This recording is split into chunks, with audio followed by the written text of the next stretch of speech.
श्री गणेशाय नमः। श्री जानकी वल्लभो विजयते। श्री रामचरितमानस बालकांड। हृदय न कछुफल अनुसंधाना, भूप विवेकी परम सुजाना। करई जे धर्म करम मन बानी, वासुदेव अर्पित नृप ज्ञानी। राजा के हृदय में किसी फल की कामना न थी। राजा बड़ा ही बुद्धिमान और ज्ञानी था। वह ज्ञानी राजा कर्म, मन और वाणी से जो कुछ भी धर्म करता था, सब भगवान वासुदेव के अर्पित करते जाता था। चढ़ी बर बाजी बार एक राजा, मृगया कर सब साजी समाजा। विंध्याचल गभीर बन गयऊं, मृग पुनीत बहु मारत भयऊं। एक बार वह राजा एक अच्छे घोड़े पर सवार होकर शिकार का सब सामान सजाकर विंध्याचल के घने जंगल में गया और वहां उसने बहुत से उत्तम उत्तम हिरन मारे। फिरत बिनीत नृप दीख बराहु, जनु बन दुरयु ससी ग्रसी राहु। बड़ विदु नहीं समात मुख माही, मनऊ क्रोध बस उगिलत नाही। राजा ने वन में फिरते हुए एक सुअर को देखा। दांतों के कारण वह ऐसा दिख पड़ता था मानो चंद्रमा को मुंह में पकड़कर राहु वन में आ छिपा हो। चंद्रमा बड़ा होने से उसके मुंह में समाता नहीं है और मानो क्रोधवश वह भी उसे उगलता नहीं है। कोल कराल दसन छवि गाई, तनु विशाल पीवर अधिकाई। गुरु गुरात है आरौ पाए, चकित विलोकत कान उठाए। यह तो सुअर के भयानक दांतों की शोभा कही गई।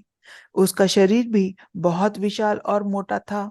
घोड़े की आहट पाकर वह घुरघुराता हुआ कान उठाए चौकन्ना होकर देख रहा था। नील महीधर शिखर सम, देखी विशाल बराहु। चपरी चलयूं है सटकी नृप, हाखी न होई निबाहु। मंगल भवन अमंगल हारी, द्रवौ सो दशरथ अजिर बिहारी। नील भवन के शिखर के समान विशाल उस सुअर को देखकर राजा घोड़े को चाबुक लगाकर तेजी से चला और उसने सुअर को ललकारा कि अब तेरा बचाव नहीं हो सकता।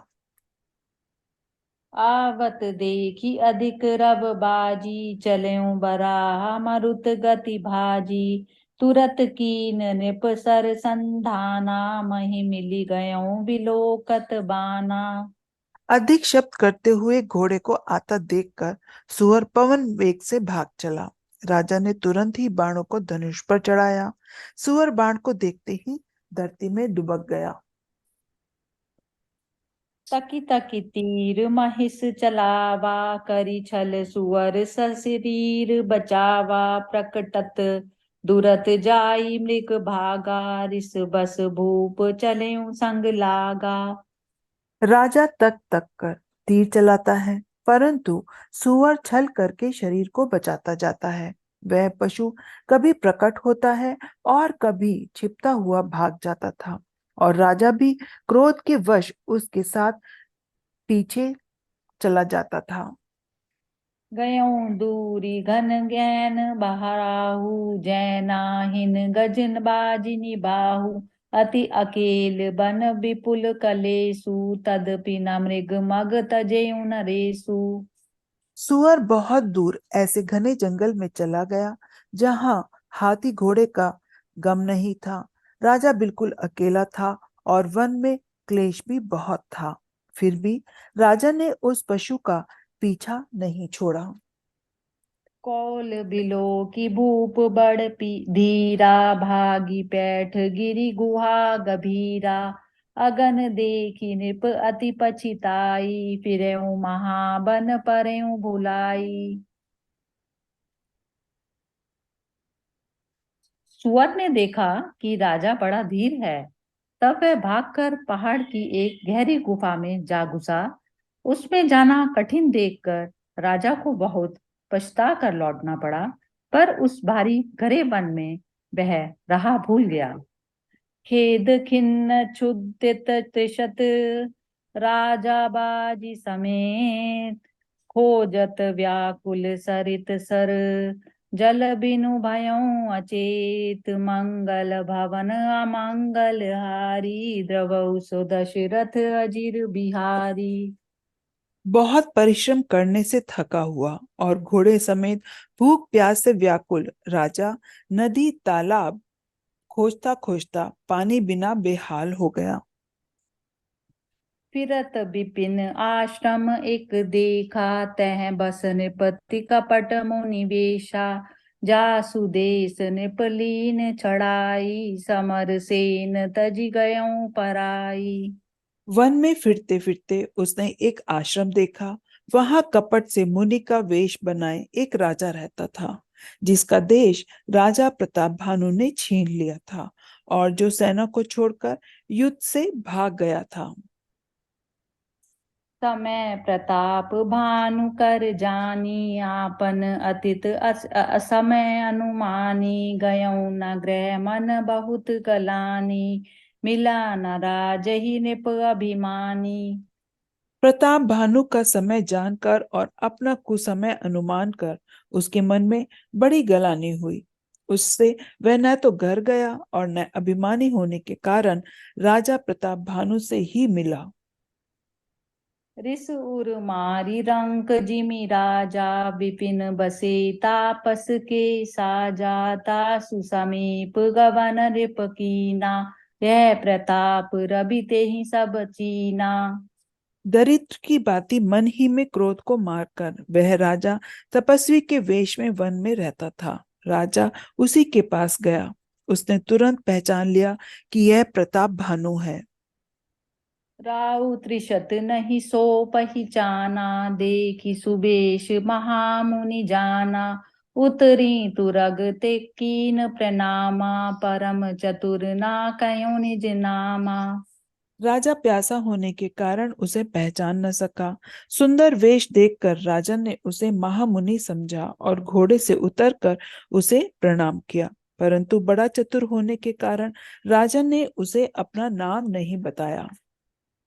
भूपति त्रिशत बिलोकितेहि, सरबरु दीन देखाई, मज्जन पान समेत हये, कीन नृपति हर्षाई, मंगल भवन अमंगल हारी, द्रवउ सु दशरथ अजिर बिहारी।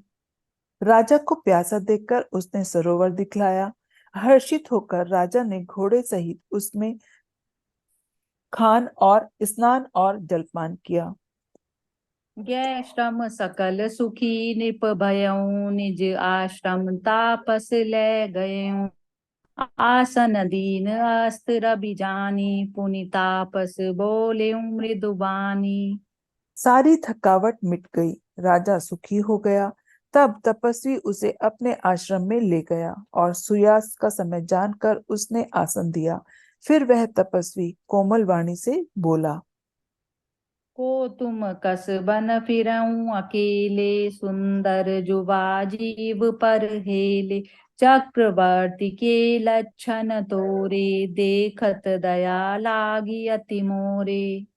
तुम कौन हो? सुंदर युवक होकर जीवन की परवाह न करके वन में अकेले क्यों फिर रहे हो? तुम्हारे चक्रवर्ती राजा के से लक्षण देखकर मुझे बड़ी दया आती है। नाम प्रताप भानु अवनीसा, तासु सचिव मैं सुनहु मुनीसा, फिरत अहेरे परऊँ भुलाई, बड़े बाग देख्यूं पद गाई। हे मुनीश्वर सुनिए, प्रताप भानु नाम का एक राजा है। मैं उसका मंत्री हूँ। शिकार के लिए फिरते हुए राह भूल गया हूँ। बड़े भाग्य से यहाँ आकर मैंने आपके चरणों के दर्शन पाए हैं। हम कह दुर्लभ दरस तुम्हारा, जानत हो कछु भल हो निहारा, कह मुनि तात भयऊँ अंधियारा, जो जन सतरि नगरु तुम्हारा। हमें आपका दर्शन दुर्लभ था, इससे जान पड़ता है कुछ भला होने वाला है। मुनि ने कहा, हे तात, अंधेरा हो गया। तुम्हारा नगर यहाँ से 70 योजन पर है। निशा घोर गंभीर बन पंथ न सुनहु सुजान। बसहु आजु अस जानी तुम जायो होत बिहान। तुलसी जसी भव तव्यता तैसी मेली सहाय।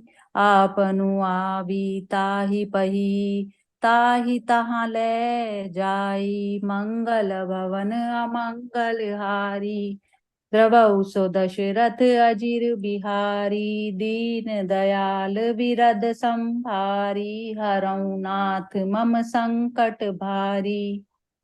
हे सुजान, सुनो, घोर अंधेरी रात है, घना जंगल है, रास्ता नहीं है। ऐसा समझकर तुम आज यहीं ठहर जाओ, सवेरा होते ही चले जाना। तुलसीदास जी कहते हैं, जैसी भवितव्यता होनहार होती है, वैसी ही सहायता मिल जाती है। या तो वह आप ही उसके पास आती है या उसको वहां ले आती है। जय सिया राम।